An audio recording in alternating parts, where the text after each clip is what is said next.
All in all, very, very pleased. Questions for the players?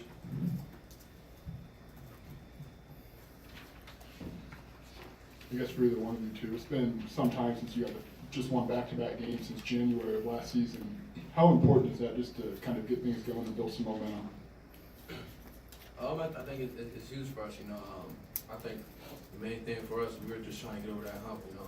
Obviously having a tough schedule at the beginning, but I think that was good for us and our young guys to play those teams, you know. Like you said, momentum right now, we have that, and we're looking forward to continue that.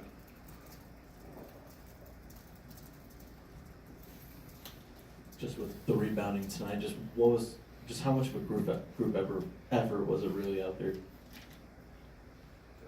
Either one. In practice all week, you know, we worked on everybody going to the glass and you know, not accepting blockouts. I think the guards did a great job of flying in there and grabbing a few. Just as importantly, our bigs did a great job of boxing out.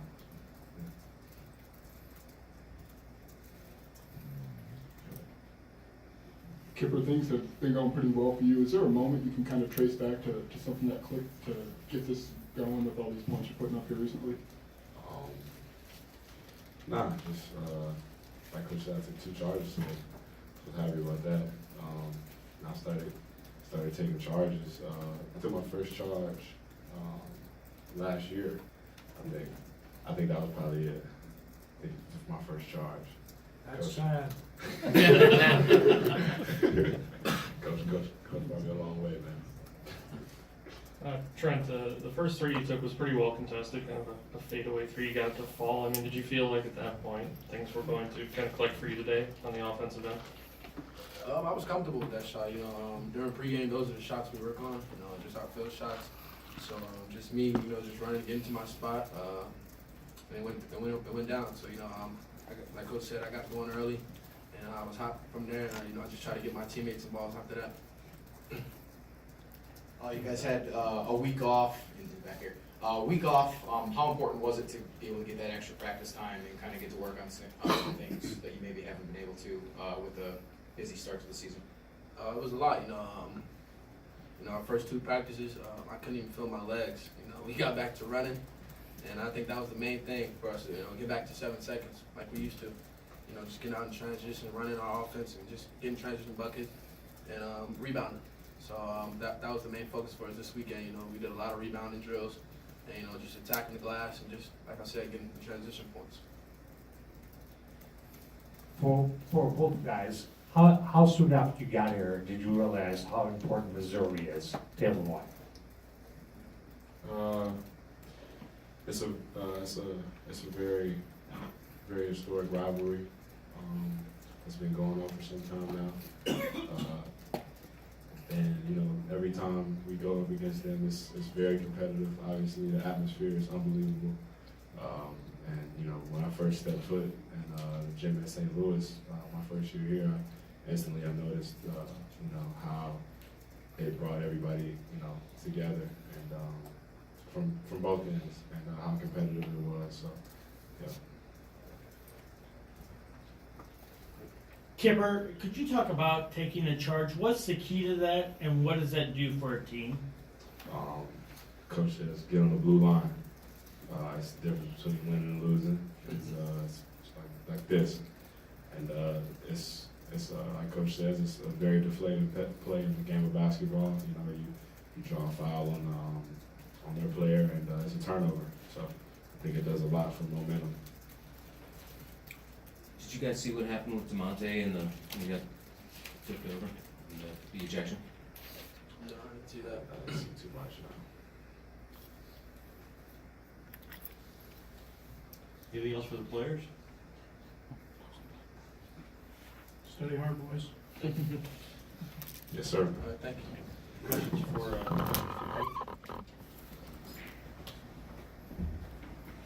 Brad Barayo and Allen not available today, so can you elaborate why? Yeah, they were late. So I think it's part of my job as the coach of this great university, and I think very personal and to hold young guys accountable. And when guys show up late, there's consequences. Now I flip the switch and I'm done, we move on and get ready for the next. Coach in the back, 11 assists in the first half, just 3 in the second. Did you guys think you were maybe a little less aggressive in that second half with the big lead that you were out to? Yeah, but give them some credit. They mixed up defenses. You know, they put a little 1-3-1. I thought we got a little passive. But yet I still thought we had some opportunities to have great assists and have 4 or 5 more. We missed a couple of really clean looks. But you know, and then we got when we got into the bonus, we talked about driving the ball a little more, trying to get to the foul line. Even though AJ didn't shoot the ball well, he contributes with 10 rebounds. Just how essential is a performance like that out of him, even though he's not putting points on the board? Well, that's AJ's advancement and growth. You know, you're talking about a guy who's considered maybe just a catch and shoot guy.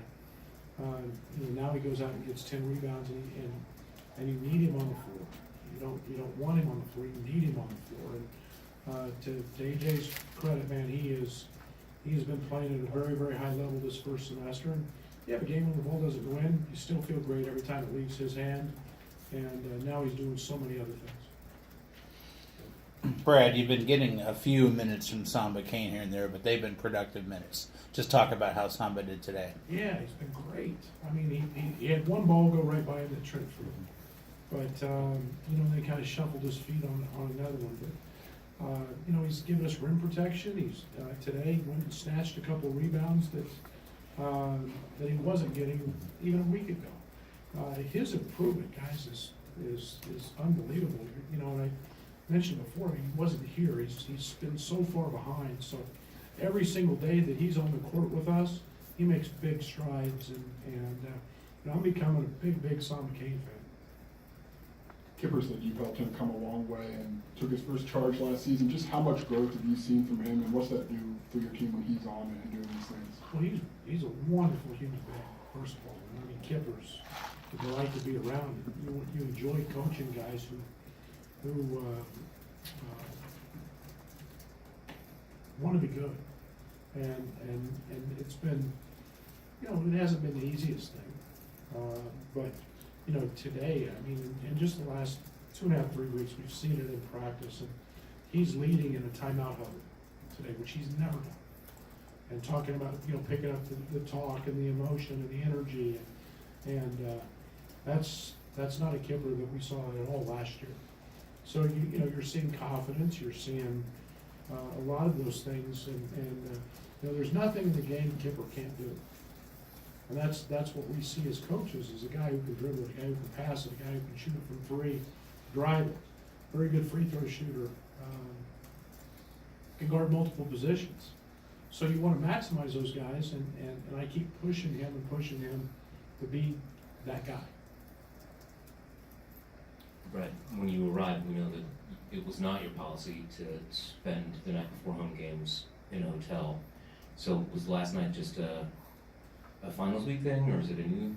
No, we've always stayed in the hotel since I've got here, the night before. And I think that's, you know, that's one of the things that we have some guys that live in the dorms, some guys live in apartments, and we can bring them all together and with no distractions, and we do film over there. So yeah, we've got something we've always done. You guys jumped out to a 29-5 lead, and it never really got closer than 15. Is that maybe a sign of growth for this team? I don't think there's any doubt. I think there's a lot of positives we feel like coming out of that. Like I said, defensively, I mean, I don't recall the number of turnovers they had the first half, but you know, we can say they're travel and this and that. We guarded the first half. We were dialed in. We didn't give them any looks. And we forced a good deal of those turnovers. You mentioned that rebounding was going to be key for this team ahead of the game. How do you guys feel like you responded to guarding Jeremy, especially because you know, he finished? I don't think he finished with double-digit rebounds. What do you have? Yeah. 7 rebounds. 5 fewer than he normally gets, and you know, Jeromy's is a motored up guy. I appreciate watching him on film because he plays so hard. He never accepts a block out.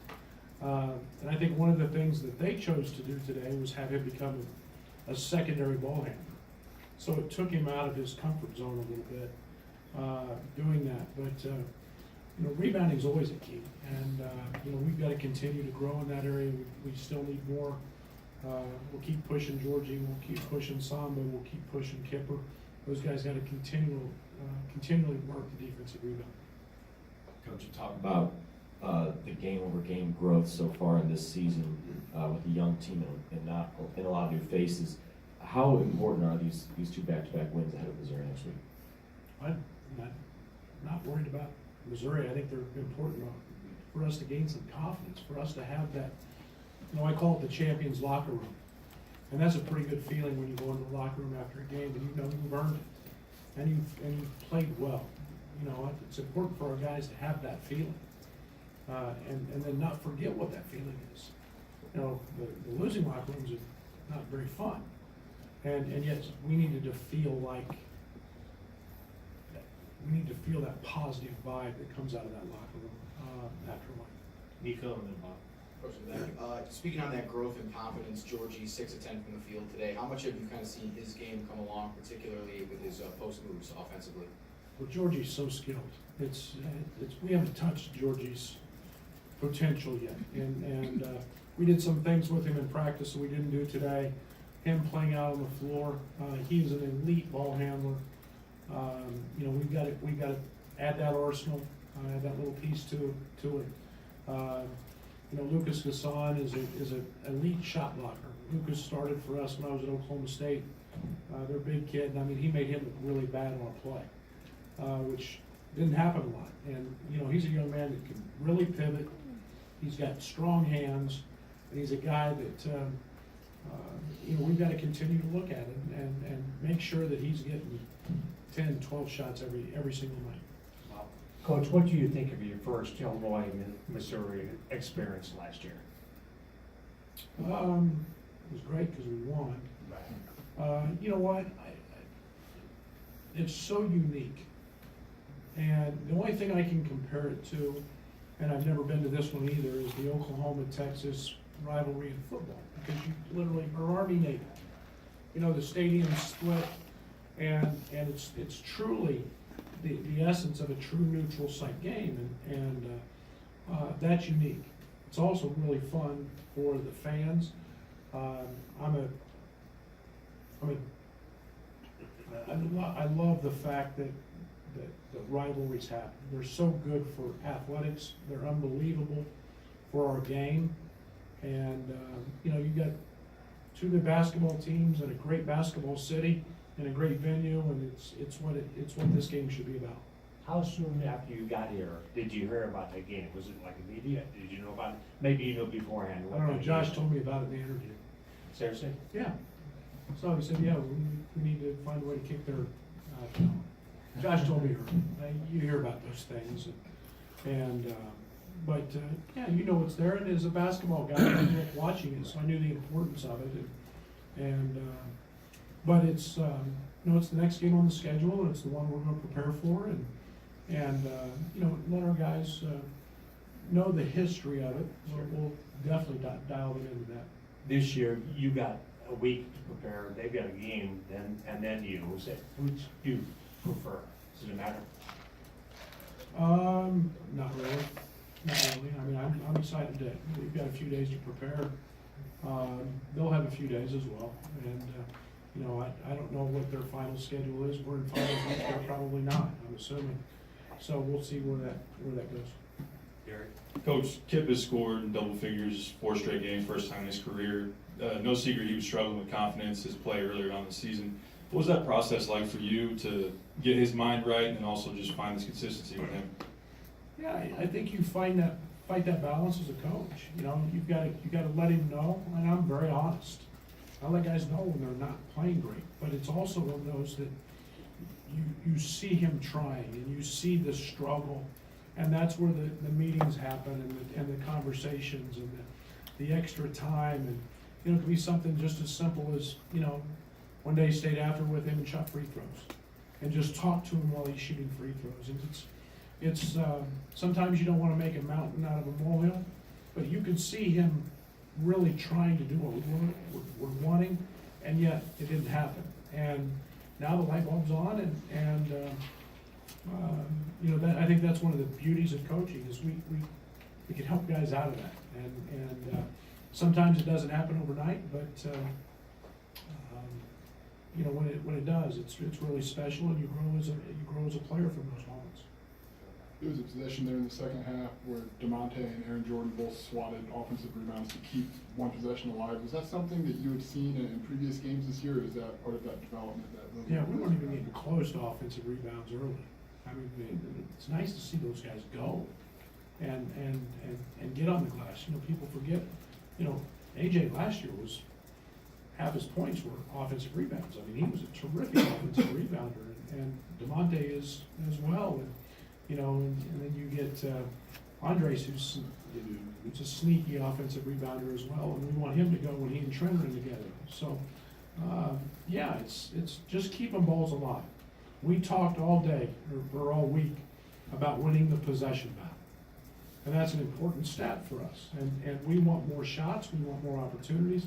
That means we turn people over, and that means we get offensive rebounds. You know, we felt really good, especially at half, you know, plus 14. Brad, what did you see on the mix-up, I guess, between DeMonte and I didn't see any of it. I was asking my coaches what happened. So I don't know. I actually was more worried about the call being incorrect about whose foot it was off of. So, but I actually didn't see that. You exerted some effort to keep your bench from getting involved. Yeah, that's on me, Rob, because I haven't talked about that enough. And you know, that's something that I wanted to make sure that I set the example that we never left the floor, we never left the sideline, and that's something I've got to address on Monday that I have not addressed to this point. But when games get heated, yeah, it's great to want your guys have your teammates back and this and that, but we also have to have some intelligence to understand what the rules are. And that's on me. What did you think of Samba's fadeaway at the free throw line? Kind of saw you slap your forehead afterwards. We taught him that. I think it shows his skill set. I really do. I think the one thing that you know, he's a very talented offensive player. Just feeling his way, and you know, had that been a one possession game, I probably wouldn't have been very happy with that shot. But I'm glad he's got enough confidence that he feels like he can make that shot. Anything else for Coach? See you in St. Louis. Thank you.